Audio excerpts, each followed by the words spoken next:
और कैसे हैं आप लोग। तो हिस्ट्री के लिए देखिए डिमांड था कि क्लास चले हिस्ट्री का, लेकिन क्लास हो नहीं पा रही थी। कुछ लोग ऐसे भी हैं जो पेड कोर्स में हैं, जो पेड कोर्स खरीदे हैं और कोर्स खरीदने के बाद भी उनका डिमांड हम पूरा नहीं कर पा रहे थे। एक्चुअली हुआ क्या, हिस्ट्री में नहीं होता है कि सबसे आसान चीज़ लगता है सबसे बाद में होता है। लगा कि हिस्ट्री आज तो आसान है, उसको आराम से कभी भी कर लेंगे, नहीं हो पा रहा था। उसके बाद समस्या होते गई। अब क्या है कि हिस्ट्री जेपीएससी पीटी के लिए या जेएसएससी के लिए ऐसी पढ़ाई, बेस्ट पढ़ाई हो कि आप लोगों को कम से कम हिस्ट्री का समस्या दूर हो जाए, चाहे वो झारखंड लोक सेवा आयोग का बात हो, चाहे जेएसएससी का बात हो। ये सर हैं, इनका नाम है टी गर्ग, और मुखर्जी नगर में जितने बेस्ट टीचर हैं हिंदी मीडियम, इंग्लिश मीडियम में, उनमें सर एक हैं। और सर से रिक्वेस्ट करके हम आज सर कहें कि सर आइए जोहार पे और शुरू कीजिए। तो टी गर्ग सर जो हैं वो हिस्ट्री पढ़ाएंगे। अभी तो हिंदी में चलेगा, लेकिन कुछ दिन के बाद से क्लास जो है तो बाइलिंगुअल या अंग्रेजी में हो जाएगी। ठीक है, अब आप थोड़ा सा आप लोगों को सपोर्ट करना काम है, तो क्लास को एंजॉय कीजिए। History by T Garg sir.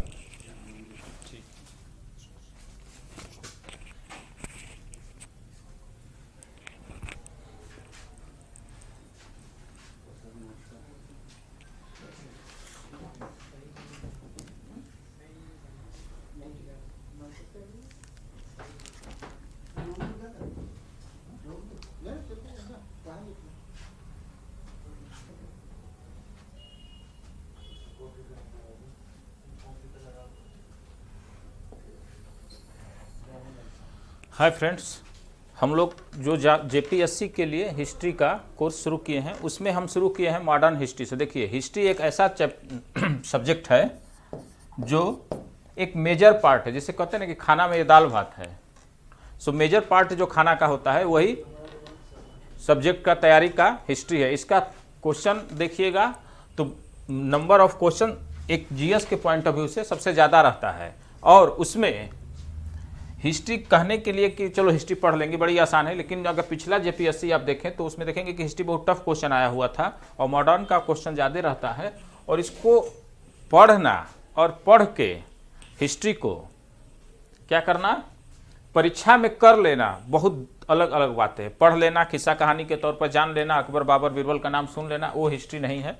History वह है, आपको मैं हिस्ट्री का एक दो डेफिनेशन बताकर क्लियर करूंगा, उसके बाद मैं सब्जेक्ट शुरू करता हूं। ठीक है, हम मॉडर्न हिस्ट्री से शुरू किए हैं और मैं आप लोगों से वादा करता हूं कि बैक टू बैक हम लोग आप लोगों को क्लास देते रहेंगे। यानी कि ऐसा लगेगा कि ऑनलाइन मॉडल में ऑफलाइन क्लास आप क्लासरूम में बैठकर पढ़ रहे हैं। आपका डाउट क्लियर, मैं डाउट भी यहीं पर उठाऊंगा। वो बोलते हैं ना, वो कहावत है कि सवाल भी मैं ही करूंगा और जवाब भी मैं ही दूंगा। यानी कि आपका डाउट भी मैं उठाते रहूंगा और साथ में आपको जो है उसके सॉल्यूशन भी देते रहूंगा। तो सबसे पहले मैं आपको बता दूं कि इतिहास क्या है, व्हाट इज हिस्ट्री। एक तो पहले अपने आप में एक क्वेश्चन है, व्हाट इज हिस्ट्री, इतिहास क्या है। आप हिस्ट्री पढ़ने जाते हैं तो आपको ये बताना होगा, डिफिनेशन जानते होंगे, बहुत से लोग जानते होंगे कि इतिहास यानी कि एक तो ये क्वेश्चन स्वयं आया हुआ है दो दो तीन तीन बार, जेपीएससी में जे में आया है और बीपीएससी में आ चुका है कि व्हाट इज हिस्ट्री, इतिहास क्या है, बुक किसका है। ये अपने आप में एक क्वेश्चन है। इसके राइटर का नाम है ई एच कार। ठीक है, ये अपने आप में एक क्वेश्चन है, हो सके कि जेपीएससी में पूछ ले। लेकिन मैं यहाँ डेफिनेशन पर आता हूँ कि डेफिनेशन क्या है। ठीक है, तो आप लोग जानते होंगे कि इतिहास में इतिहास में लोग क्या कहते हैं, इति माने बीती, हास माने कहानी। जो बीती हुई कहानी है वही इतिहास है, जो कि एक रॉन्ग डिफिनेशन है और ये बच्चों को भ्रमित करता है। ठीक है, ये कोई किस्सा कहानी नहीं है दादी नानी का कि इतिहास में इति माने बीती, हास माने कहानी पढ़ लिए। इतिहास अलग है। एक हिस्टोरियन है, वो कहते हैं कि history is the bridge between past and present. इतिहास जो है पास्ट और प्रेजेंट के बीच को जोड़ने वाला एक कनेक्टिंग ब्रिज है, एक पुल है। ठीक है, तो इस प्रकार से आप इसको समझेंगे। क्या है history? History is the bridge between past and present. ठीक, इतिहास जो है पास्ट और प्रेजेंट को जोड़ने वाली एक लिंक है। एक हिस्टोरियन है, वो कहता है कि all history is the history of thought.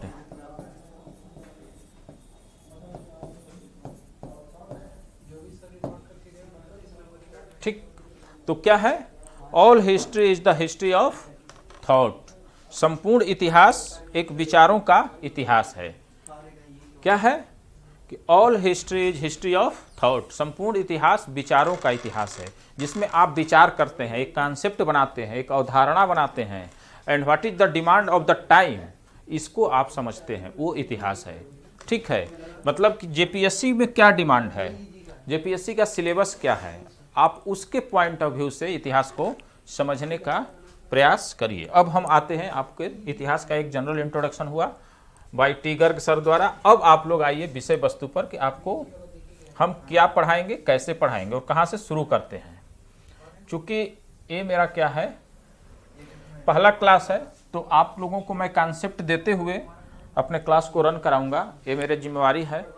तो आप इसको इसी तरह से देखिएगा कि हम लोग मॉडर्न हिस्ट्री से, चूँकि इसका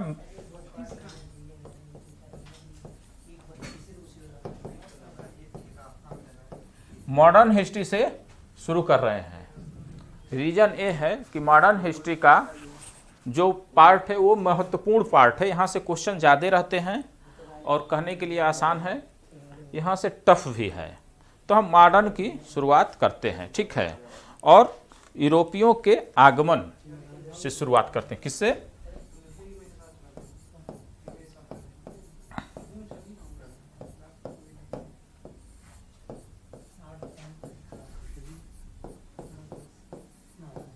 यूरोपियों के आगमन। ठीक, अमूमन लोग पढ़ाते हैं जब इतिहास, तो क्या पढ़ाते हैं, 1857 से शुरू कर देते हैं, 1757 से शुरू कर देते हैं। मैं यही आप लोगों से जानना चाहता हूं कि आखिर में भारत में आधुनिकीकरण कहां से शुरू किया जाए, जो मॉडर्न एज है वो कहां शुरू किया चाहिए। 1800 यूरोपियों के आगमन से शुरू करना चाहिए, क्योंकि ये एक श्रृंखला है। यूरोपियों का आगमन आएंगे और वहीं से धीरे धीरे मॉडर्न हिस्ट्री की तरफ आप बढ़ते चले जाएंगे। अगर एज के हिसाब से देखेंगे तो भारत में ये 1453 का एज क्या है, मेडिएवल एज है। लेकिन एक घटनाक्रम के हिसाब से देखेंगे तो पुर्तगाली आए, डच आए, फ्रेंच आए, अंग्रेज आए, फिर क्या हुआ, धीरे धीरे आप गुलाम हो गए। और यही आपकी मॉडर्न हिस्ट्री की बेस होनी चाहिए, ठीक है।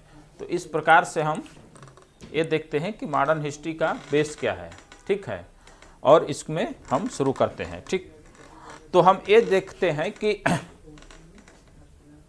भारत का जो संबंध है, जो ये भारत है, इसका जो संबंध है प्राचीन काल से अन्य देशों से व्यापारिक संबंध के तौर पर रहा है, ठीक है। प्राचीन काल से है, यूनानियों के साथ, यूरोपियों के साथ, ठीक है, हमारा एक व्यापारिक संबंध रहा है, ठीक। और भारत आने जाने का जो मार्ग था, एक अंतःस्थलीय मार्ग था, जो कि स्थलीय मार्ग था, और एक जो मार्ग था वो समुद्री मार्ग था, ठीक है, जिसमें फारस की खाड़ी,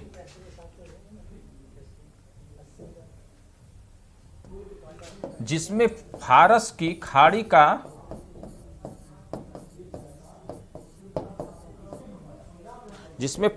खाड़ी का जो रास्ता था वो ज़्यादा प्रचलित था, और इसी के रास्ते से लोग आना जाना पसंद करते थे, ठीक है। लेकिन जो फारस की खाड़ी से आना जाना लोग पसंद करते थे, इसमें हुआ क्या था, इसमें यह था कि जो भूमध्य सागरीय वाला क्षेत्र था, तब पहले यूरोपियों का उस पर रोमन साम्राज्य का अधिकार था, ठीक। किसका अधिकार था? रोमन साम्राज्य वाले यूरोपीय शक्तियों का उस पर अधिकार था। लेकिन 1453 ईस्वी में कुस्तुनतुनिया पर, जो कि उसकी राजधानी थी, 1453 ईस्वी में कुस्तुनतुनिया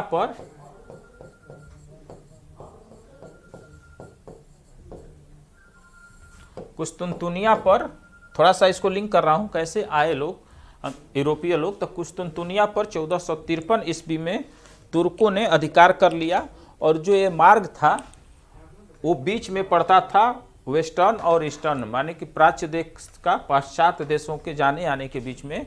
पहले किस पे, इस पे यूरोपियों का अधिकार था कुस्तुनतुनिया पर, अब किसका हो गया, तुर्कों का हो गया। तो तुर्कों ने क्या किया कि जो पश्चिम के देश थे, जो ईसाई कंट्री थे, इन लोगों को पूरब में देश में खास करके भारत में आने का मार्ग आसानी से नहीं दे रहे थे, क्योंकि अब इस पे मुस्लिमों का, अरबों का, तुर्कों का अधिकार हो गया था। तो ऐसी स्थिति आ गई थी कि अब हम व्यापार करें तो कैसे, ये तो मार्ग अवरुद्ध कर रहे हैं। फर्स्ट सेकंड चीज कि या तो उनको बहुत ज़्यादा टैक्स लगाते थे या तो उनको कर दीजिए। तो इस स्तर पर यहाँ पर उनके सामने महत्वपूर्ण चुनौतियाँ आई। ठीक है, फिर तब क्या थे कि यूरोप के जो, अब आप आ जाइए अपने विषय वस्तु पर। यूरोप के जो देश थे वो बड़ी ऊर्जावान और बहुत जोश भरे थे। ठीक है, और वो लोग एक विकल्प के तलाश में पड़ गए कि हम एक विकल्प के तौर पर एक मार्ग का खोज करते हैं। और इसी क्रम में वो लोग समुद्र के रास्ते निकले और खोजते खोजते वो लोग कहाँ पहुँच गए? खोजते खोजते वो भारत के तट पर पहुँच गए। ठीक है, और इसमें जो कंट्री सबसे इम्पोर्टेंट था, सबसे अग्रणी था, वो था पुर्तगाल। ठीक, अब आप आ गए कहाँ?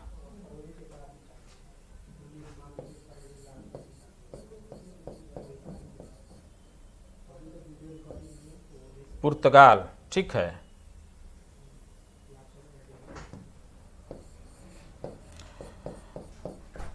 समुद्री खोज में जो सबसे इंपॉर्टेंट कंट्री था, जो सबसे अग्रणी था, पायनियर कंट्री था, वो था पुर्तगाल।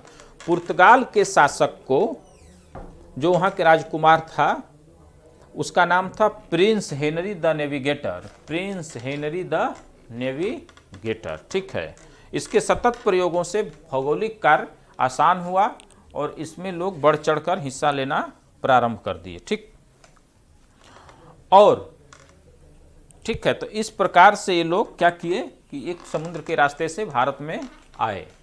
हम यही बताना चाह रहे थे। और आए तो सर्वप्रथम कब आए, कहाँ आए, अब यहाँ से आपका क्वेश्चन उठना शुरू हो जाता है।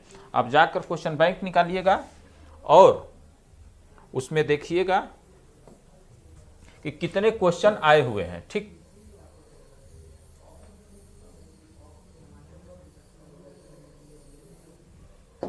कितने क्वेश्चन आए हुए हैं यूरोपियों का आगमन। ठीक, अब हम इसमें जो देखेंगे वो देखेंगे जो शक्तियां हैं। आपको एग्जाम के पॉइंट ऑफ व्यू से मैं टू द पॉइंट पीटी में आगे बढ़ रहा हूं। ठीक, अदरवाइज एक लेक्चर तो मुझे भूमिका बनाने में ही लग जाता, जिसका कोई विशेष आपको लाभ नहीं है। आप इसको इस तरह से पढ़िए। अब पढ़ते हैं पुर्तगाली। ठीक है, जब पुर्तगाली लोग या कोई भी यूरोपीय कंट्री जब 1498 में आ रही थी यहाँ पे भारत में, तो एक यंत्र का उन्होंने प्रयोग किया था, कई बार पूछा गया है, जिसका नाम था कुतुबनुमा। ठीक, जिसका क्या नाम था? कुतुबनुमा। ये अपने आप में एक क्वेश्चन है। देखिए, ये आया हुआ है कि कुतुबनुमा क्या है।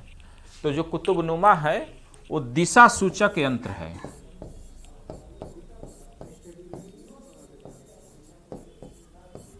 दिशा सूचक यंत्र है। ठीक, वो दिशा सूचक एक यंत्र है। ठीक है, आपसे अगर पूछा जाता है क्वेश्चन कि कुतुबनुमा क्या है, तो आप उसको बताएंगे कि यह एक दिशा सूचक यंत्र है। ठीक, पुर्तगालियों में अब आपसे ये भी सवाल होता है कि सबसे पहले कौन आए, तो मैं यहीं पर बता दूं कि पुर्तगाली आए। और सबसे लास्ट में कौन गया, ये भी सवाल आपसे पूछा जाता है। सबसे पहले पुर्तगाली आए और सबसे लास्ट में गए 1961 ईस्वी में गोवा को खाली किए। सबसे लास्ट में पुर्तगाली भारत को छोड़े। 1947 में अंग्रेज छोड़ दिए, लेकिन पुर्तगाली किसी न किसी रूप में यहाँ पर बने रहे और इनसे 1961 ईस्वी में खाली करवाया गया था। इस प्रकार से ये भी सवाल आता है कि कौन यूरोपीय महाशक्ति जो सर्वप्रथम आई, ठीक, और सबसे बाद में गई, ये होगा पुर्तगीज। ठीक, आने वाले में अब यहां से सवाल बनना शुरू हो जाता है कि आने वाले में सर्वप्रथम कौन पुर्तगाली था जो भारत पहुंचा था, तो इसका नाम था वास्को डी गामा। ठीक, क्या नाम था? वास्को डी गामा, जिसने उत्तर मासा अंतरिम का चक्कर काटते हुए अब्दुल मनीर, कौन आया था? Vasco D gamma. देखिए सर्वप्रथम यही आया था। कौन था? पुर्तगाली वास्को डी गामा आया था। और आपसे यह भी पूछा जा सकता है कि इसके पथ प्रदर्शक कौन थे?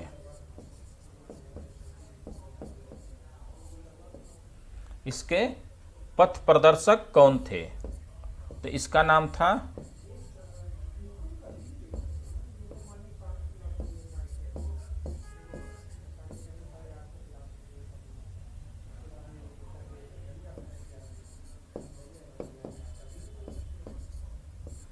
अब्दुल मनीद।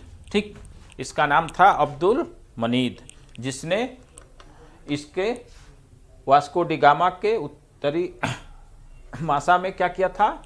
एक पथ प्रदर्शक का, एक गाइड की भूमिका निभाई थी। ठीक है, कब आए थे? 1498 ईस्वी में। कब आए थे? 1498 ईस्वी में। सर्वप्रथम कहाँ आया था? गुजरात में। कहाँ आया था? एक ये भी पूछा जाता है कि एक कौन है? सर्वप्रथम गुजरात में नहीं आया था, सॉरी, ये गुजराती था। एक बार एक क्वेश्चन आया हुआ है कि ये कौन था, तो ये गुजराती था। ठीक है, इस प्रकार से आप इसको ध्यान में रखिएगा कि ये कौन था? गुजराती था।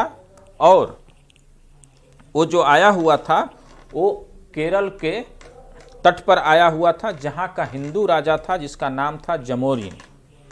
ठीक, क्या नाम था? जमोरिन। राजा जमोरिन के द्वारा वास्को डी गामा का स्वागत किया गया था। यही क्वेश्चन आया था कि किस हिंदू राजा के द्वारा राजा जमोरिन का स्वागत किया गया था। ठीक है, तो इस प्रकार से आप इसको देखिएगा। काली कट के तट पर इसने अपना डेरा डाला था, जहां पर राजा जमोरिन के द्वारा इसका स्वागत किया गया था। वो एक हिंदू राजा था। ठीक, फिर ये तो जनरल क्वेश्चन है जो सब लोग जानते होंगे, मुझे लगता है मॉडर्न हिस्ट्री में। लेकिन जो सबसे इंपॉर्टेंट क्वेश्चन है,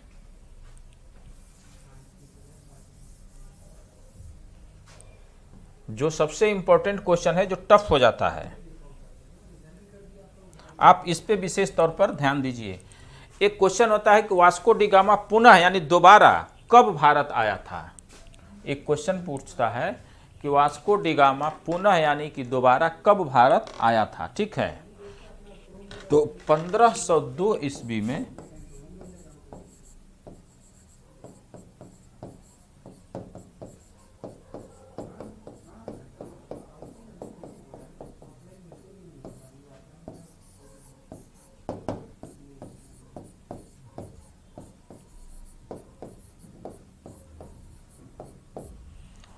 1502 ईस्वी में वास्को डी गामा पुनः भारत आया था। ठीक है, इस प्रकार से इसको ध्यान दीजिएगा कि यहाँ से क्वेश्चन अगर आता है तो ये छूटना नहीं चाहिए।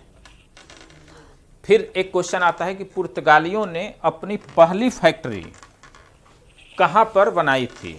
ठीक है, पहली फैक्ट्री कहाँ पर बनाई थी, ये भी क्वेश्चन बहुत बार आया है। कोचीन नामक जगह पर, कोचीन में इसकी पहली फैक्ट्री अंग्रेजों के पुर्तगालियों के द्वारा स्थापित की गई थी। ठीक है, इतना क्वेश्चन आता है जिसमें हमें लगता है कि जो इंपॉर्टेंट है, जो टफ है, जहाँ से गलतियाँ होती ये है कि वास्को डी गामा 1498 में फर्स्ट टाइम आता है, लेकिन दोबारा कब आता है, तो इसको बोलते हैं कि लिखते हैं कितने में, 1502 ईस्वी में आया था। अब देखिए क्यों आया था, यहाँ पर आप लोगों के मन में क्वेश्चन आ रहा होगा कि क्यों आए थे। तो आप लोग ये जानते होंगे कि भारत जो है कैसा कंट्री है, यहाँ पर मसाले का, स्पाइस का सबसे ज़्यादा उत्पादन होता है। ठीक है, इसलिए यहाँ पर मसालों के व्यापार एवं व्यवसाय करने के लिए विशेष तौर पर ये लोग यूरोपीय भारत की तरफ आकृष्ट हुए थे। अब मैं आपको साइंटिफिक रीजन बताता हूँ। देखिए यूरोप कैसा कंट्री है, कोल्ड कंट्री है, इसीलिए वहाँ पर कोरोना का ज़्यादा प्रभाव है। ठीक है, तो कोरोना तो उस समय था नहीं। तो वहाँ पे क्या था कि यूरोपीय एक कोल्ड कंट्री है और इन लोगों को क्या है कि खाने पीने का जो खाद्यान्न का प्रोडक्शन होता था वो बहुत न के बराबर था, जिससे कि साल भर का भोजन उपलब्ध नहीं हो पाता था। होता भी रहा होगा तो न के बराबर था। और वहाँ पर लॉन्ग टाइम तक प्रिजर्व करके खाने को लंबे टाइम तक, खास करके इस चूँकि ये ठंडा प्रदेश था तो ये लोग नॉनवेज, चिकन मटन, गाय भैंस को मारकर ज़्यादा खाते थे, क्योंकि उससे उनको फैटी सामान खाने से एनर्जी बनती थी और ठंडा से बचने का ये एक बहुत अच्छा तरीका है, साइंटिफिकली है। अब इनके सामने समस्या था कि इस जो मांस है, जो ये मीट है, उसको लॉन्ग टाइम तक प्रिजर्व कैसे किया जाए। तो आप जानते होंगे कि सोडियम बेंजोएट मिला दीजिए तो हो जाता है, लेकिन तब सोडियम बेंजोएट का खोज नहीं हुआ था। तब क्या था कि ये जो मसाला है, किसी भी वस्तु को अगर मसाले में, गरम मसाले में इलायची, मिर्च और ये सब मिलाकर बना दीजिएगा तो वो लॉन्ग टाइम तक, 2 दिन 4 दिन 5 दिन तक वो ख़राब नहीं होता है, लोग खाते भी हैं।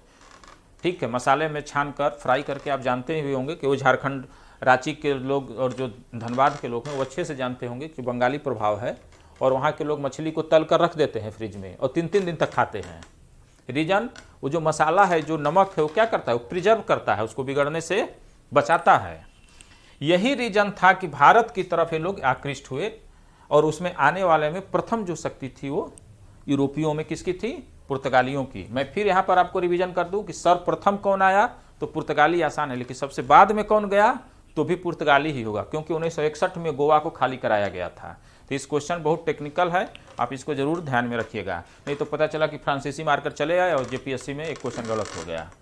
ठीक है, आज जो लोग, तो इस तरह मसाले के, आपको मैं बता दूं कि इंडोनेशिया और पूर्वी द्वीपों के, जो पूर्वी महादेश के, एशिया महाद्वीप के कुछ द्वीप हैं जिनको कि ये लोग मसाला द्वीप के नाम से जानते थे। वो कहते थे कि this is the land of spice, ये मसालों का द्वीप है, मसाला आइलैंड बोलते थे। जैसे इंडोनेशिया को आप कई किताबों में देखेंगे कि मसाला द्वीप लिख दिया जाता है, तो आपको ये समझना होगा इसमें क्या है, इंक्लूड है कि वो मसाला द्वीप यानी कि इंडोनेशिया। आपसे सवाल भी पूछा गया है कि मसाला द्वीप के रूप में किसे जाना जाता है।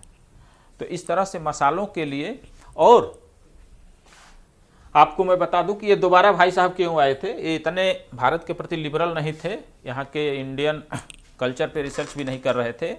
जब पहली बार आने में इतना इनके खर्च हुआ था, ये नाव को और लेकर और दिशा सूचक कुतुबनुमा को लेकर आने में और यहाँ तक पहुँचने में इतना खर्च हुआ था इनका कि ये वहाँ पर कर्ज में आ गए थे। लेकिन यहाँ से काली मिर्च और अन्य मसाला को लेकर अपने जहाज में गया और वहाँ बेचा, तो इसको 60 गुना, कितना, 60 गुना लाभ हुआ था। सब कर्ज से ये मुक्त हो गया, यूरोप के बाजार में मसालों को बेचकर, और बेनिफिट की स्थिति में आ गया था। इसी बेनिफिट को कहते हैं ना कि सांप के मुंह में अगर खून लग जाता है तो दोबारा झपटता है, दोबारा प्रयास करता है काटने का। सेम यही कहानी यहाँ पर भी है। ठीक, अब यहाँ पर क्या होता है कि इनको पुनः लालच हुआ और पुनः 1502 ईस्वी में इसी व्यापार व्यवसाय के दृष्टिकोण से आते हैं। ठीक, इतना आपको समझ में आया वास्को डी गामा की पूरी कहानी। आपको सर्वप्रथम कब आए, कौन आया, वास्को डी गामा 1498 ईस्वी में। इसके पथ प्रदर्शक कौन थे, गुजराती अब्दुल मनीत थे। ठीक, वहाँ पर कालीकट के बंदरगाह पर आया, और यहाँ पर कौन था, जमोरिन था, जो एक हिंदू शासक था। यही सवाल बनता है दोबारा कब आया, 1502 ईस्वी में आया। ठीक, इतना तो आपको समझ में आया होगा। फर्स्ट फैक्ट्री कब स्थापित हुई, कहाँ स्थापित हुई, कोचीन में। ठीक है, 1503 ईस्वी में फर्स्ट फैक्ट्री स्थापित हुई थी। अब यहाँ से आपको शुरू हो जाता है इनका पूरा सिलसिला। ठीक, अब मैं इनका सिलसिला आपको पढ़ाता हूँ।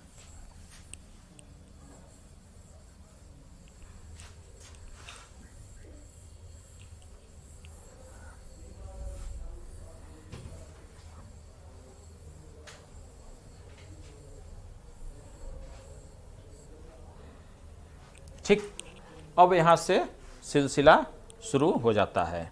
तो सिलसिला में जो शुरू होता है वो होता है वायसराय से।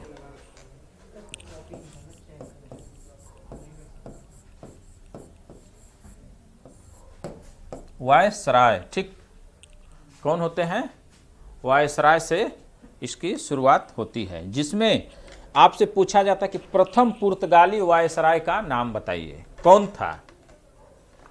कौन था जिसको कि प्रथम पुर्तगाली वायसराय के रूप में नियुक्त किया गया था? यहाँ पे विकल्प में आपको बता दूं कि वास्को डी गामा भी रहता है और यही वास्को डी गामा गलत करा देता है। ये भाई साहब आप परीक्षार्थियों के लिए बड़े खतरनाक है। समझ में आ रहा है कैसे खतरनाक है? क्योंकि ये जो वास्को डी गामा रहता है तो सब लोग यही सोचता है कि प्रथम वायसराय, सर्वप्रथम ये आया था, लेकिन सर्वप्रथम फर्स्ट वायसराय नहीं था। इस बात को विशेष तौर पे आप लोग ध्यान रखिएगा। फ्रांसिस्को डी अल्मीडा इसका पूरा नाम है।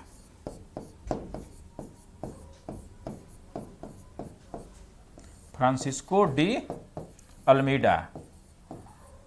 अब कुछ नहीं रहेगा तो केवल अल्मीडा रहेगा। वैसे फ्रांसिस्को डी अल्मीडा आपसे रह सकता है। First viceroy is the Francisco de Almeida, not Vasco D gamma.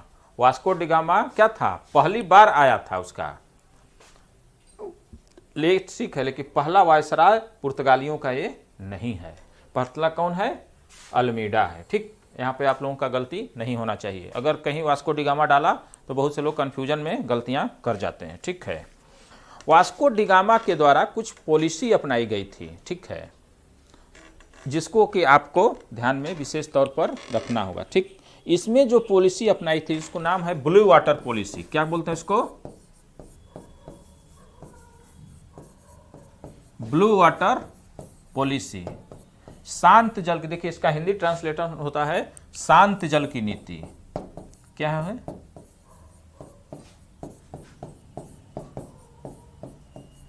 शांत जल की नीति, इसका हिंदी ट्रांसलेट ये होता है। इसीलिए मैं इंग्लिश भी लिख दिया क्योंकि आप इसी को ध्यान में रखिएगा। अब ब्लू का तो हिंदी नीला होता है, तो नीले जल की नीति नहीं लिखता है कहीं भी परीक्षा में। ब्लू वाटर पॉलिसी, शांत जल की नीति लिखी जाती है। ठीक है, आप इसको विशेष तौर पर ध्यान रखिएगा। आपसे पूछा जाएगा कि शांत जल की नीति किसने अपनाया था। ठीक है, तो शांत जल की जो नीति है वो अल्मीडा ने अपनाया था। अल्मीडा कौन था? तो प्रथम वायसराय था। ठीक, अब हम आते हैं इसके बाद से इस जो अगला नेक्स्ट गवर्नर है वो है अल्बुकर्क। ये हो गए फर्स्ट अल्मीडा। दूसरा कौन हो गया? अल्बुकर्क। देखिए यूरोपियों का आगमन बड़ी कठिन चैप्टर है। यहाँ से बहुत सवाल आते हैं, जब आते हैं तो परीक्षा में करना कठिन हो जाता है। इसलिए बड़ी सिंपल तरीका से आपको परोस कर एकदम दाल भात चोखा चटनी एक साथ परोस दिया जा रहा है, तो बस आप बैठकर खा लीजिए, जोहार कर लीजिए। ठीक है, और यही इसी तरह हम लोग पढ़ाने का प्रयास भी करेंगे। आपको मैं ऐसे क्वेश्चन दूंगा, ऐसे क्लास का माहौल दूंगा जैसे कि आप गुरु शिष्य परंपरा में बैठकर पढ़ रहे हो, आमने सामने, यानी कि ऑफलाइन में ऑनलाइन में ऑफलाइन का मजा आप ले रहे हैं। ठीक है, इस तरह से आपको पढ़ाया जाएगा। इस बात का विशेष तौर पर मैं ध्यान रखता हूं कि आपको डाउट रहे ही नहीं दिमाग में, मैं सब डाउट यहां से उठा लेता हूं। ठीक है, तो इस प्रकार से अल्बुकर्क देखते हैं। अल्बुकर्क का जो टाइम है 1509 से 1515 है। 1509 से 1515 है। ठीक है, 1509 से। इसी को आपसे क्वेश्चन आता है कि who is the real founder of Portuguese in India. पुर्तगालियों का वास्तविक संस्थापक भारत में कौन है? ध्यान रखिएगा, इन इंडिया, भारत में कौन है? पहला गवर्नर कौन है ये अलग क्वेश्चन है, वो अल्मीडा हो जाएगा, लेकिन वास्तविक संस्थापक रियल फाउंडर कौन है ये आपको ध्यान में देखना होगा। तो इसको कहते हैं अल्बुकर्क को। क्या कहते हैं?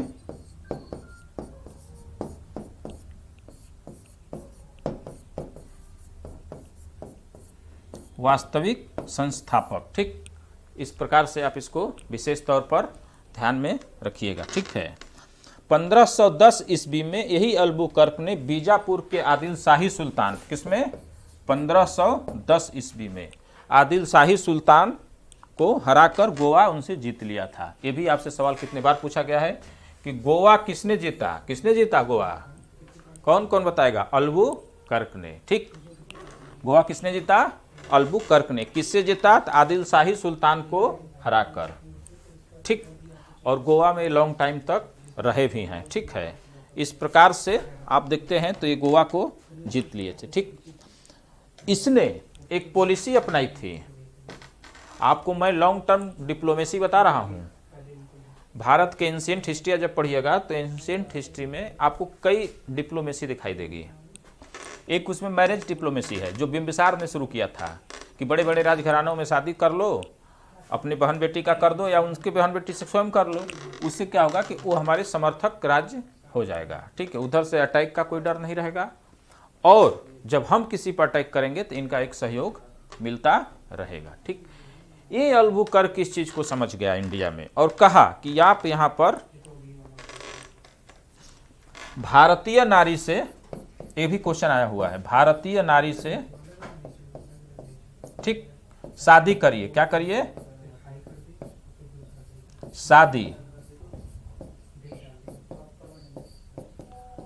भारतीय नारी से शादी करने की नीति किसने भारत में शुरू किया? सर्वप्रथम पुर्तगालियों ने। पुर्तगालियों में किसने? अल्बुकर्क ने। ध्यान रहेगा, सर्वप्रथम कौन यूरोपीय शक्ति? पुर्तगाली। पुर्तगालियों में कौन? Governor general Albuquerque. Albuquerque is the real founder of Portuguese in India, ठीक। इतना ध्यान रहेगा, ये क्वेश्चन बनता है। अब देखिए इसका फायदा क्या है। ये डिप्लोमेसी है, आप लोगों को इसको समझना पड़ेगा। एक्चुअल में क्या था कि वो ये जानता था। अब मैं जब ऑफलाइन अभी क्लास ले रहा था मुखर्जी नगर में, तो मैं पढ़ा रहा था, तो एक लड़का सर पूछा कि एक पुर्तगाली एक इंडियन, पुरुष पुर्तगाली महिला इंडियन, बातचीत कैसे होता होगा? बच्चों का बहुत दिमाग चलता है, तरह तरह के क्वेश्चन उठाते हैं, ठीक है। तो इसका ये था कि अगर हम भारत में ही पैदा कर लेते हैं तो जो हमारे भारत में ही जो शादी कर लेते हैं तो जो हमारे पदाधिकारी आते हैं, हमारे सोल्जर्स आते हैं, ये इनको पहले तो यहाँ पर रुकने टिकने का एक बहुत लंबा जरिया मिल जाएगा। भाई बीवी बच्चों के साथ सब रहना चाहता है, आखिर में सब पेट के ही लिए और बीवी बच्चों के लिए तो मर रहा है। पूरे देश में क्यों भागम भाग है, करप्शन भ्रष्टाचार क्यों हो रहा है? यही पापी पेट के ही लिए है। उसी तरह बीवी बच्चा जब यही है तो यहीं रहेगा, तो उनसे क्या फायदा होता है कि ये यहीं रहेगा तो उनको पुर्तगालियों को एक लॉन्ग टाइम तक सर्विस मिलता रहेगा। बार बार पुर्तगाल जाना आना, उसमें टाइम पैसा खर्च करना, इससे वो बच जाएंगे। आप लॉन्ग डिप्लोमेसी को समझिए। तो एक ये फायदा हुआ। दूसरा वर्ग क्या है फायदा, कोई बता सकता है इसमें? दूसरा फायदा क्या हो सकता है भारतीय नारी से शादी करने का? भारतीय नारी से शादी करने का जो दूसरा वर्ग है कि एक आपको सपोर्टर क्लास मिल गया है यहाँ पर।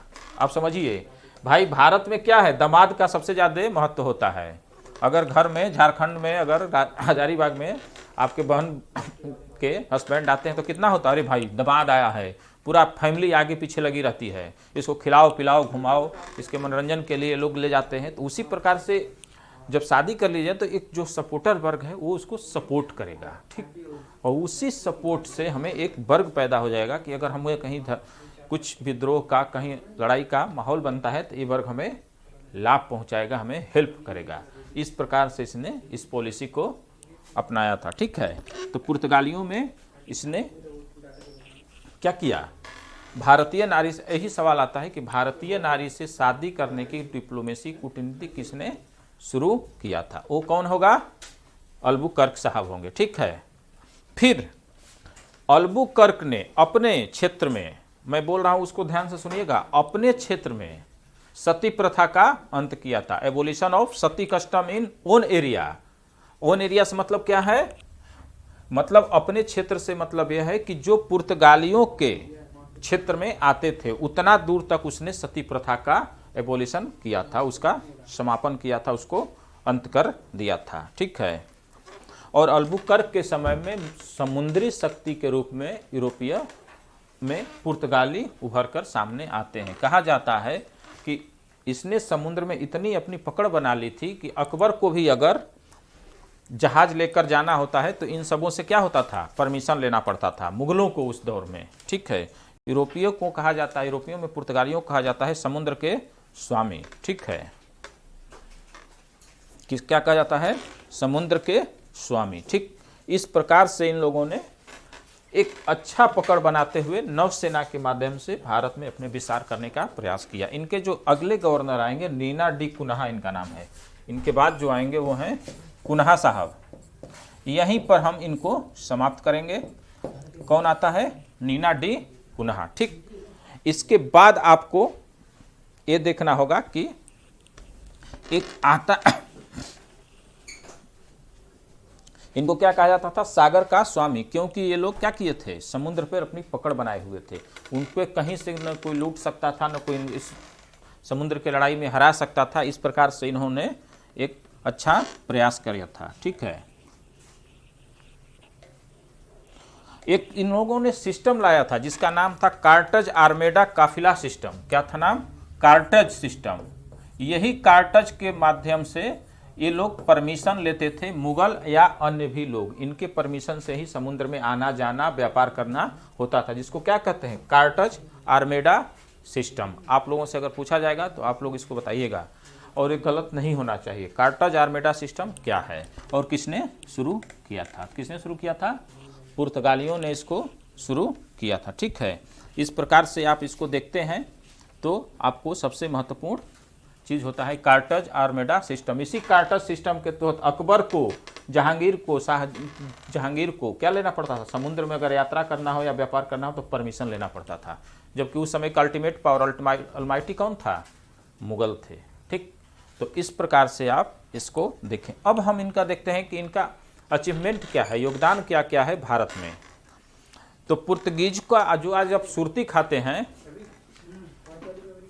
जो आप सुरती खाते हैं वो उसमें पुर्तगालियों का ही ये दिया हुआ है। इसके पहले हमारे देश में सुरती का उत्पादन नहीं होता था। तंबाकू का जो है वो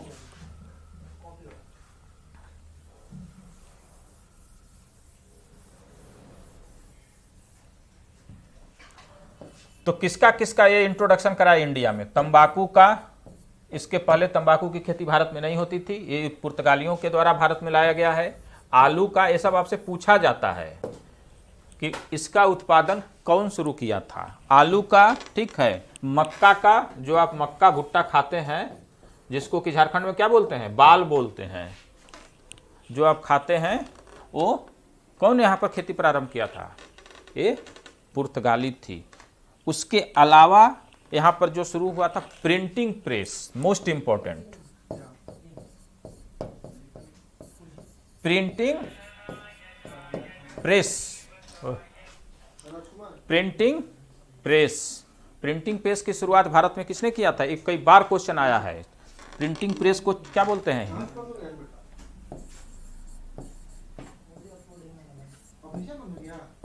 छपाई। क्या बोलते हैं?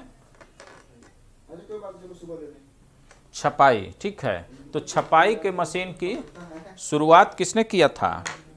छपाई के मशीन की जो शुरुआत था वो भारत में पुर्तगालियों ने किया था। ये इनका योगदान है मुख्य रूप से। अब इसके बाद से हम अगले जो वीडियो होगा उसमें पढ़ेंगे डच और अंग्रेज और यूरोपियों का आगमन, फ्रांसीसी। इतना पढ़कर समाप्त कर देंगे। आपको बैक टू बैक क्लास मिलते रहेगा, कहीं से आपको स्कैटर्ड फॉर्म में क्लास नहीं मिलेगा। तब तक के लिए धन्यवाद।